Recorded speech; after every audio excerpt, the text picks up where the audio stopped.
좀 gì giờ nếu ra còn xa ạ cái ngọt cái dạng gọi thầu paper lúc quay villa là dùng cái mà còn là tuột tại cái cake cầm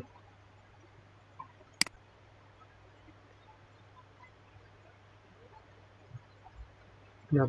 mình nào sẽ cái tỏi trên này mà tỏi lắm mình có một cuộn bánh trầnต่อต้องร้อยหน่อยเดี๋ยวให้กดเย่ไปเลยกดเย่ไปเลยต่อเติมหน้าตั้งรอน้องเดี๋ยวไปกด connect ไปเลยอ่ะ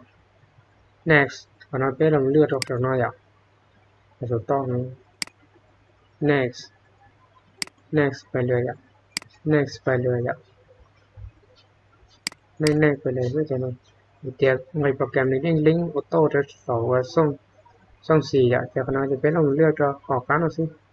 จะเป็นลูกของคุณเราไปช่วยจะเป็นเลือกออกกันนะสิอ่ะอยากจะจับของเราไปเลือกก็จะต่อละไปเลือกให้มันไปกด next ไปเลยกด next ไปเลยเนี่ยขอน้องไป next ไปเลยอ่ะ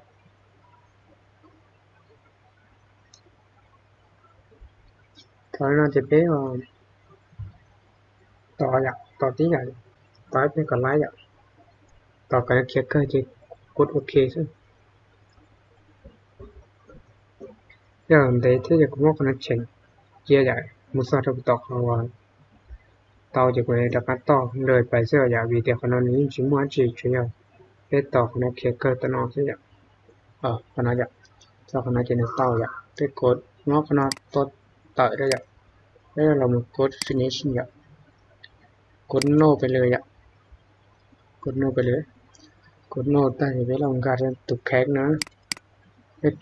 copy จะน้องกันตั้งอย่างวิธี copy ไปกด shift ข้างเกียร์อย่างที่ไปต่อแล้วพอรวมกันซึ่งไป control นั้นกด control C control C ได้ที่ไปเราตัวขนาดต่ออย่างไปเรามาคลิกขวาอย่างเราจะ open file location อย่างเราจะรับขนาดที่ไปต่ออีกตัวระบาดตัวน้อยอย่างต่ออีกตัวระบาดตัวน้อยจะไปคลิกขวา paste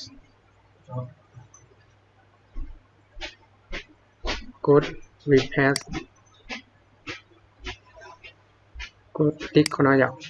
กด continue ไปเลยอย่างกด continue ไปเลยจะไปเราเปิดรอยครอนชาใช้ชนิดลงจาเลยอย่างต่อไป